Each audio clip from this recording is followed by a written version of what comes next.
All right. Well, thank you all. My name is Victor Karkar. I'm co-founder and CEO of Scribble, and my co-founder and CTO, Andy, is here as well. And we're really excited to tell you about how Scribble is changing the way that people work with online information. Yesterday, I talked a little bit about how we're living in a world now where online content is referenced on a regular basis by students and instructors. All these different tools that we've gotten used to, like blogs and wikis, have really made it a plethora of content that's referenced on a regular basis. What's lacking is the consumption tools that we need to be able to work with this and process the information into our workflow. So what we're doing at Scribble is we're looking at that problem very deeply. And to kind of bring this home a little bit, this experience may be very familiar to some of you, which is that every day people are doing old school desktop era broken workflows where you're doing things like copying and pasting bits and pieces of articles that you find on the web into a Word document or printing articles out so you can write on them by hand. That's broken, that's old, and we're trying to replace that. So the system that we talked about briefly yesterday, and this is a bit of a recap for the folks that weren't here yesterday, is a bookmarklet that sits in the bookmarks part of your browser, and whenever you're researching on the web, you can click it to load our toolbar on top of any page on the web. When you do that, you can richly annotate the page with different annotation types and colors. You can also quickly, in one click, capture some citation information. And when you're ready, you can save all that information that you've annotated and all the citation information online in the cloud into your personal library. The personal library is a really powerful organizing mechanism to save all the things that you found on the web, as well as search and sort through it. So we use full text indexing of the content to enable full text search. So you can do a simple keyword search and find a needle in a haystack. You can also use filters and tags to be able to quickly sort through the library.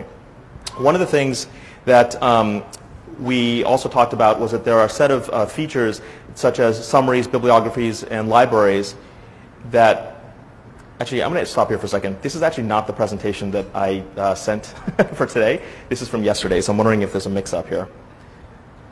Sorry to stop there, but better to stop now than to go through it and then realize it was the wrong thing.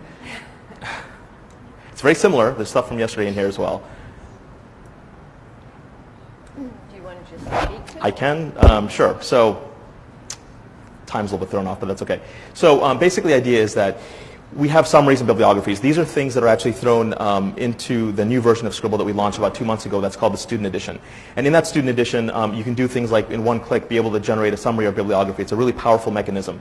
I also made reference yesterday to some features that I'd like to spend a slightly more time on today regarding collaboration. So one of the things that really differentiates us from other products in the space is this notion of a shareable library. And the shareable library actually makes it possible for a group of people that are working together to be able to quickly and easily collaborate in a multi-user setting. So you're a student in class, you're working together, and you need to be able to some way to sort of see what other people are doing and be able to collaborate on it. And the shareable library enables that functionality.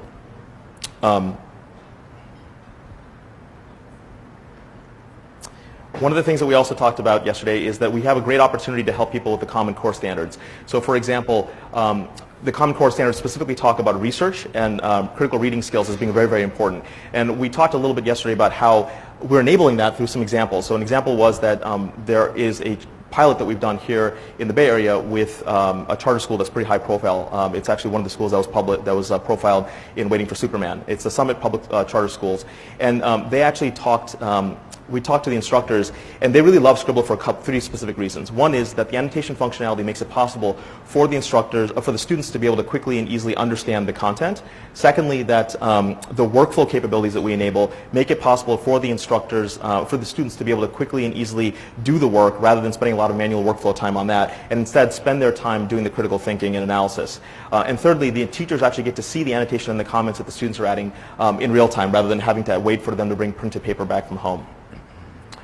We also had some examples like critical reading examples where in higher ed, particularly in community colleges and in four-year institutions, there are instructors that are using Scribble from a critical reading perspective. One of the other things we talked about yesterday is that we have publishers that are actually using Scribble's annotation functionality. The example I gave yesterday was the CK12 Foundation. There are other examples where we're talking to different publishers and app developers. They really love this advanced technology we've developed, and they want us to be able to provide that to them inside of their content, inside their apps. And so that's one of the things that if you're actually here and you're an app developer or a publisher, we'd love to talk to you about that.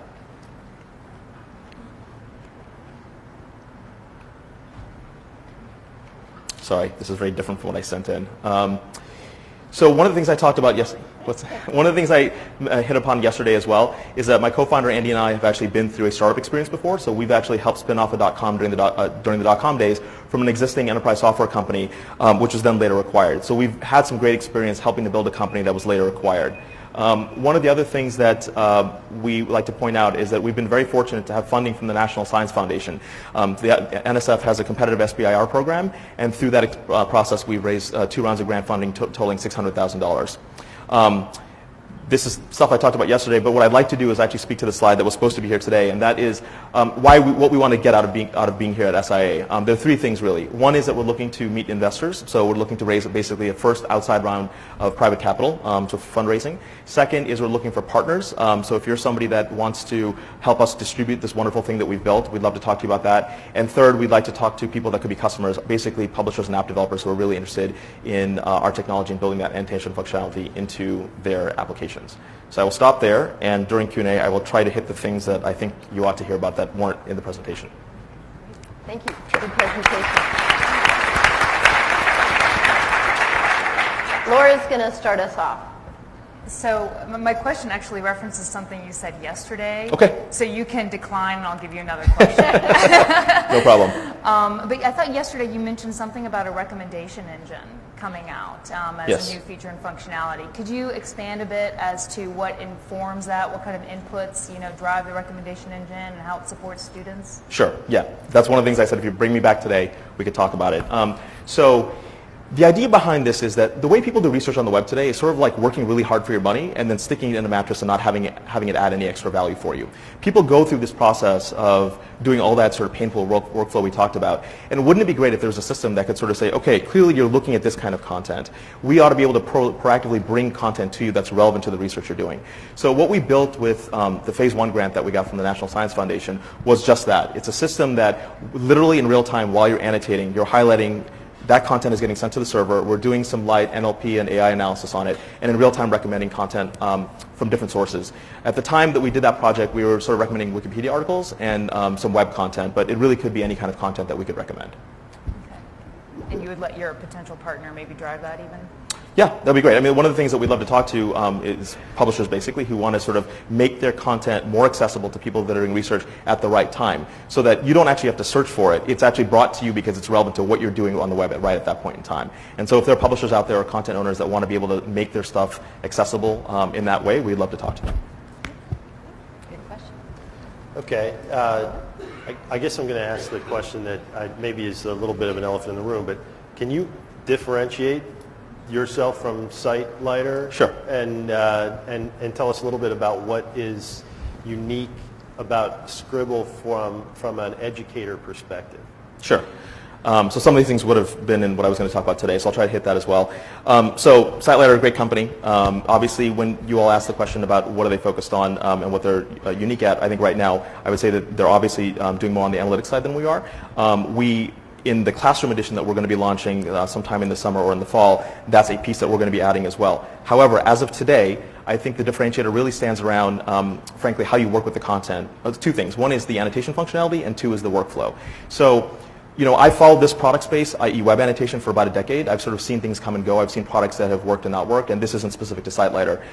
But it's really technically non-trivial to get it right. There have been a lot of people that have tried. And what the NSF funding allowed us to do is actually do a deep dive into the technology to develop proprietary technology that enables a much better set of features and user experience. So things that you take for granted in Word, for example, where you have a yellow highlight and you overlap it with the blue and it just sort of works, folks have not been able to get that right on web annotation for a long time. And we take it for granted, but if you're the person that's actually needing that feature and that functionality, it really matters. And we've done not just that, but a lot of other things that our technology provides. So the user experience and the usability is much greater versus a lot of web annotation companies.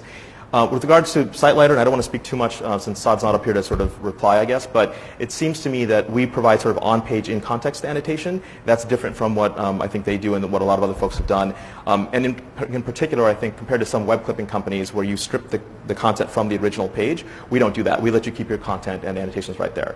And then the workflow, everything that I mentioned here, where it's not just about the research and the gathering of the information, but enabling things later in the workflow, like the summaries and the bibliographies and the reports and the collaboration. Those are all things that most folks that are in our space have not really been able to do or do well. Thanks. A little bit of a long-winded answer, but there it is. That's great. I'll serve a short one up, and that is you talked about students in K-12, higher ed, publishers. I think focus is often critical in Sure. an early stage. Talk to us a little bit about, do you have an installed base at this point? You mentioned the Summit schools. Where is the product in use? And if you had one target market between the student, the K-12 educator, the higher ed, or the publisher, where would you put your chips as it relates to your product? Sure. So one of the slides that I had that was supposed to be in here was a testimonial from a student at the University of Pennsylvania. And the reason I like to identify that one, we get a lot of emails from students and instructors saying they like and use our stuff. But the testimonial is basically, I've been looking to the skies for something like this since I was in high school. Keep up the good work. And the great thing about that testimonial is it basically identifies that the demand that we are addressing actually crosses the K-12 and higher ed barrier. We have something that people need in general, and in particular across those two markets. So when we launched, we put it out as a general app, and we found both markets basically being really responsive. I would say up until now, we've focused more on higher ed in terms of our limited marketing capacity. But what we found is that the uptake in sort of K-12 has actually been greater than we had originally expected. And part of what we're looking for is distribution partners here that can help us figure out which of those two markets we can address faster. So we're, at an early stage, one of the great things about a startup is that you get a lot of opportunities to try to figure out what's best, and I think we're still in the early stages of trying to figure out which thing we ought to focus on. With additional funding and distribution partners, we can potentially do many things in parallel. Maybe one real quick follow-up, Sure. and that is in your shout-out, you identified 3 folks you were interested in connecting with at the event: investors, let me see, Partners and yeah, customers. partners and customers. If there was one of those that you could connect with, and only one, which would it be? So in general, funding, because right now we have a lot of people asking us for things, and if we had money, we could actually deliver on all those things. I know that if there's not funders here, I would probably pick as an alternate, if you give me an option as an alternate, probably distributors. Great. Thanks, Victor. Thanks. Appreciate it.